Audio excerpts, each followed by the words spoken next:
नमस्कारम। आज हम कक्षा 5 विषय हिंदी पाठ नंबर 7 बालक का स्वप्न, इसके बारे में हम बात करेंगे कि बालक का क्या सपना है। बालक का जो सपना है वो क्या है, उसके बारे में बात करेंगे। किसी सेठ के यहाँ एक लड़का नौकरी करता था। एक रात को स्वप्न के अंदर वह चिल्ला उठा और कहने लगा, ओ मेरा भाग्य। सेठ ने यह सुनकर बालक को जगाकर पूछा, अरे क्यों चिल्ला रहा है? वह लड़का कहने लगा, यही कोई खास बात नहीं है। अगले दिन सेठ ने उस लड़के से स्वप्न की बात पुनः पूछी, लेकिन जो लड़का है वो उसको टाल गया। उस दिन से बालक छिप करके पढ़ने लगा। एक दिन सेठ ने कहा कि सुन रे लड़की, आज या तो तू स्वप्न की बात बता दे या फिर मेरे यहाँ काम करना बंद कर दे। लड़का चतुर था, चालाक था, उसने नौकरी छोड़ दी। उसने पढ़ाई चालू रखी। इसी बीच उसे गांव के जमींदार के यहाँ नौकरी मिल गई और एक दिन सेठ के यहाँ जमींदार के यहाँ कपड़े लेकर के आया और उसने लड़के को वहाँ काम करते हुए देख लिया। जब देखा तो लड़के ने उसको बोला।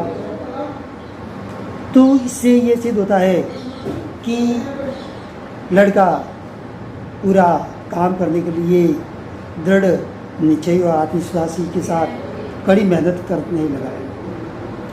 अब इसके अंदर बताया गया कि बालक एक सेठ के यहाँ पर नौकरी करते हुए कुछ बनने का सपना देखता है। सेठ के यहाँ से नौकरी से निकालने जाने के बाद वह अपनी पढ़ाई को जारी रखते हुए जमींदार के यहाँ नौकरी करता है और वहाँ से भी निकाल दिए जाने के बाद में राजा के यहाँ पहले साधारण नौकर और फिर मंत्री के रूप में कार्य करता है। जब राजा भी उसे जेल के अंदर डाल देता है तो वह एक दिन अपनी उसी रूप में सागर में कर लेता है और कई परिस्थितियों से वो गुजरता है। जिस रूप में उसे देखा था वह भी एक राज्य का राजा बन जाता है और उस राजा की पुत्री से शादी भी करता है। और इस कहानी से संदेश दिया गया है कि कड़ी मेहनत, आत्मविश्वास और पक्के इरादे से किसी भी लक्ष्य को प्राप्त किया जा सकता है। यानी लड़का था, उसने स्वप्न के अंदर बात बताई तो स्वप्न की बात थी, वो उसने किसी को नहीं बताई। लेकिन जब राजा को इसके बारे में पूछा गया और राजा के यहाँ ये बात बताई गई और जब राजा दूसरे राजा के सैनिक हैं वो उसके ऊपर हमला करने के लिए सेना वगैरह वहाँ पर सीमा पर लगाई गई और उसके बाद में उस प्रश्न का उत्तर देने के लिए बताया गया, तब उसने कहा कि इस राजा का मंत्रियों की चतुराई जानने के लिए उसने 2 घोड़ियाँ भेजी और पूछवाया कि इनमें से माँ कौन सी और बेटी कौन सी है।